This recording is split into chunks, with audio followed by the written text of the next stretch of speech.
യുക്തിവാദികൾ മുസ്ലിങ്ങൾക്ക് സോളിഡാരിറ്റി കൊടുക്കേണ്ട ആവശ്യമുണ്ടോ ഇപ്പം? നമ്മുടെ ഞാൻ കൊടുക്കുന്ന സോളിഡാരിറ്റി എന്ന് പറയുന്നത് ഒന്ന്, എൻ്റെ സോളിഡാരിറ്റി അൺകണ്ടീഷണലാണ്. അതായത് മുസ്ലിങ്ങൾ നന്നായാൽ അല്ലെങ്കിൽ നല്ല എന്തെങ്കിലും ചെയ്താൽ അല്ലെങ്കിൽ ഞാൻ പറയുന്നത് ചെയ്താൽ മാത്രമേ ഞാൻ സോളിഡാരിറ്റി കൊടുക്കൂ എന്നൊരു അഭിപ്രായം എനിക്കില്ല.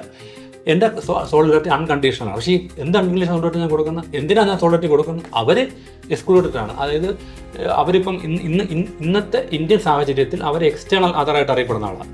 എന്തുകൊണ്ടാണ് ഇപ്പം ദളിതർ അവരുടെ അവകാശത്തിന് വേണ്ടി പറയുന്നുണ്ട്. നമുക്ക് എവിടെയെങ്കിലും നിങ്ങൾ കേട്ടിട്ടുണ്ടോ ദളിത് തീവ്രവാദം എന്ന് കേട്ടിട്ടുണ്ടോ? അല്ലെങ്കിൽ ദളിത് മതരാഷ്ട്രവാദം എന്ന് കേട്ടിട്ടുണ്ടോ? ദളിത് സ്വത്വവാദം എന്ന് നമ്മൾ കേട്ടിട്ടുള്ളൂ. അപ്പോൾ അവർ കേവല സ്വത്വവാദികളാണ്. കാരണം എന്താണ്?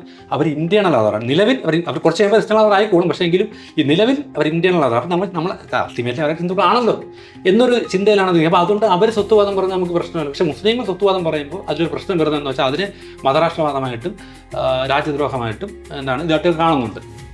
അപ്പോൾ എന്ത് പറ്റുമെന്ന് വെച്ച് കഴിഞ്ഞാൽ, അപ്പോൾ നമ്മൾ സോളിഡാരിറ്റി കൊടുക്കുന്നത് എന്തിനാണ്? അവരുടെ അങ്ങനെ മാറ്റി നിർത്തലിനെതിരെയാണ് നമ്മൾ സോളിഡാരിറ്റി. അതിന് മുസ്ലിങ്ങൾ നന്നായാൽ അല്ലെങ്കിൽ മുസ്ലിം എന്തെങ്കിലും ചെയ്താലേ ഞാൻ കൊടുക്കുന്നില്ല. അതൊരു നമ്മുടെ ഒരു ക്ലാസിസ്റ്റ് വാദമാണ്. അങ്ങനെ അതായത് നമ്മൾ എന്തിനാ കൊടുക്കുന്നത്? അല്ലാതെ മുസ്ലിങ്ങൾ ചെയ്യുന്നതല്ല നല്ലതാണ്, മുസ്ലിങ്ങളെ പാവങ്ങളാണ് അങ്ങനെ പറയുന്നത് പോലും ഒരു ഇസ്ലാമോഫോബിക് സ്റ്റേറ്റ്മെൻറ്റാണ്. അങ്ങനെ ഒരു സംഗതി ഇല്ലല്ലോ. ഒരു നല്ല മുസ്ലിം ഒന്നുമില്ല. അതും പറയുന്നത് നമ്മൾ ബൈനറി, ഗുഡ് മുസ്ലിം ബാഡ് മുസ്ലിം എന്ന് പറയുന്നത് മറ്റൊരു ബൈനറിയാണ്. അതുപോലെ മുസ്ലിങ്ങൾ എന്ത് ചെയ്താലും ഒരു ഇൻവിസിബിൾ ഹാൻഡ് അതിലുണ്ട് എന്ന് പറയുന്നത് ഇസ്ലാമോഫോബിയാണ്. അങ്ങനെ നിരവധി ഘടകങ്ങൾ അതിനകത്തുണ്ട്. അപ്പോൾ അതുകൊണ്ട് ഈ സോളിഡാരിറ്റി എന്ന് പറയുന്നത് കൊടുക്കേണ്ടത് തന്നെയാണ്. ഇന്ത്യയിൽ നിന്ന് ഏറ്റവും വലിയ പീഡിത സമൂഹം അവർ അല്ലേ. ഇപ്പോൾ ദളിതർക്ക് ഒരു ദളിത് സംഘടന ഉണ്ടാക്കി അവരുടെ അവകാശങ്ങൾക്ക് വേണ്ടി പോരാടാൻ സംഘടനാ പ്രവർത്തനം നടത്താൻ അവകാശമുള്ള നാട്ടിൽ അതേ അവകാശം ആർക്കും യുക്തിവാദികൾക്കുള്ളതുപോലെ മുസ്ലിങ്ങൾക്കും ഉണ്ടല്ലോ.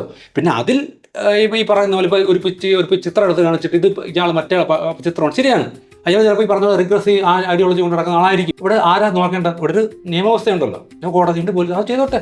ഇതൊക്കെ നടക്കുമെന്ന് ഉള്ള മുഖത്തോടു കൂടിയാണല്ലോ അവർ ഈ പടവും പിടിച്ച് അവിടെ സമരം ചെയ്യേണ്ടത്. സ്വാഭാവികമായിട്ട് നടപടി എടുക്കട്ടെ. സ്റ്റേറ്റ് സിസ്റ്റമൊക്കെ ഉണ്ടല്ലോ. ഇവിടെ ഇന്ത്യ അങ്ങനെ വലിയ ഒരു അരാജക സമൂഹമായിട്ട് മാറിയിട്ടല്ലോ. ഇപ്പോഴും ഒരു നിയമവ്യവസ്ഥയൊക്കെ ഉണ്ട്, പല പ്രശ്നങ്ങളുണ്ടെങ്കിൽ പോലും ഉണ്ടല്ലോ. അപ്പോൾ അതുകൊണ്ട് അത് ചെയ്തോട്ട് തന്നെ നമ്മൾ ഈ സോളിഡാരിറ്റി തന്നെ കൊടുക്കുന്നത്. അവർ പീഡ സമൂഹമാണ്, തീർച്ചയായിട്ടും മുസ്ലിങ്ങൾക്ക് സോളിഡാരിറ്റി കൊടുക്കണം തന്നെ വേണം. അത് മുസ്ലിം എന്തെങ്കിലും പ്രവർത്തിക്കല്ല നമ്മൾ കൊടുക്കുന്നത്.